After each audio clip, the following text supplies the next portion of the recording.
राजा पृथु ने कहा, हे मुनि श्रेष्ठ, आपने कलह द्वारा मुक्ति पाए जाने का वृतांत मुझसे कहा, जिसे मैंने ध्यान पूर्वक सुना। हे नारद जी, यह काम उन दो नदियों के प्रभाव से हुआ था। कृपा यह मुझे बताने की कृपा कीजिए।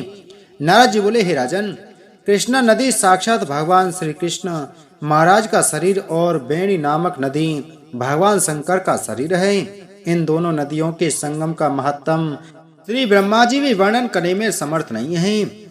फिर भी चूंकि आपने पूछा है, इसलिए आपको इनकी उत्पत्ति का वृतांत सुनाता हूँ। ध्यान पूर्वक सुनो।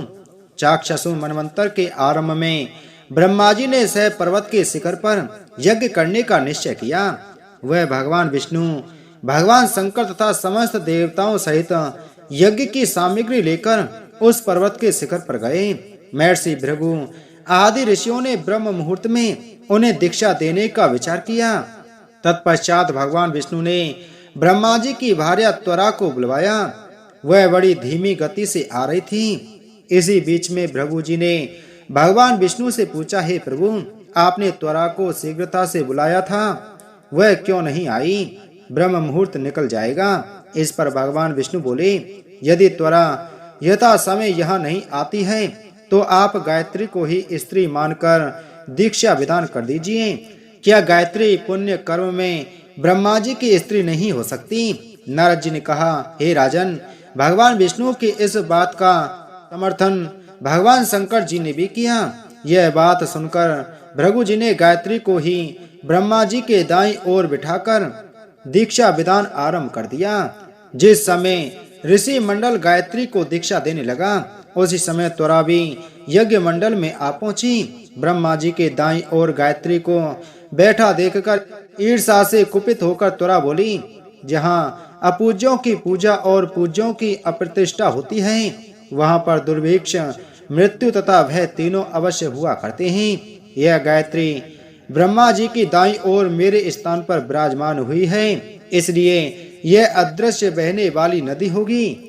आप सभी देवताओं ने बिना विचारे इसे मेरे स्थान पर बिठाया है, इसलिए आप सभी जड़ रूप नदियां होंगे। नारद जी राजा पृथु से बोले, हे राजन, इस प्रकार त्वरा के शाप को सुनकर गायत्री क्रोध से आग बबूला होकर अपने होठ चबाने लगी।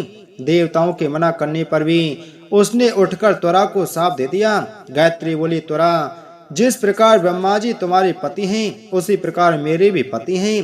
तुमने व्यर्थ ही शाप दे दिया है, इसलिए तुम भी नदी हो जाओ। तब देवताओं में खलबली मच गई। सभी देवता त्वरा को साष्टांग प्रणाम करके बोले, हे देवी, तुमने ब्रह्मा आदि समस्त देवताओं को जो शाप दिया है वह उचित नहीं है, क्योंकि यदि हम सब जड़ रूप नदियां हो जाएंगे तो फिर निश्चय ही यह तीनों लोक नहीं बच पाएंगे। क्योंकि यह शाप तुमने बिना विचार किए दिया है, इसलिए यह शाप तुम वापस ले लो। त्वरा बोली, हे देवगण, आपके द्वारा यज्ञ के आरंभ में गणेश पूजन न किए जाने के कारण ही यह विघ्न उत्पन्न हुआ है। मेरा यह शाप कदापि खाली नहीं जा सकता, इसलिए आप सभी अपने अंगों से जड़ीभूत होकर अवश्यमेव नदियां बनोगे। हम दोनों सौतने भी अपने अपने अंशों से पश्चिम में बहने वाली नदियां बनेंगी। नारद जी राजा पृथु से बोले, हे राजन, त्वरा के यह वचन सुनकर भगवान विष्णु, शंकर आदि सभी देवता अपने अपने अंशों से नदियां बन गई। भगवान विष्णु के अंश से कृष्णा, भगवान शंकर के अंश से बेणी तथा ब्रह्मा जी के अंश से कुकुदम्बती नामक नदियां उत्पन्न हो गईं। समस्त देवताओं ने अपने अंशों को जड़ बनाकर वही सह पर्वत पर फेंक दिया। फिर उन लोगों के अंश पृथक पृथक नदियों के रूप में बहने लगे। देवताओं के अंशों से सहस्त्रों की संख्या में पश्चिम की ओर बहने वाली नदियां उत्पन्न हो गईं। गायत्री और त्वरा दोनों पश्चिम की ओर बहने वाली नदियां होकर एक साथ बहने लगीं। उन दोनों का नाम सावित्री पड़ा।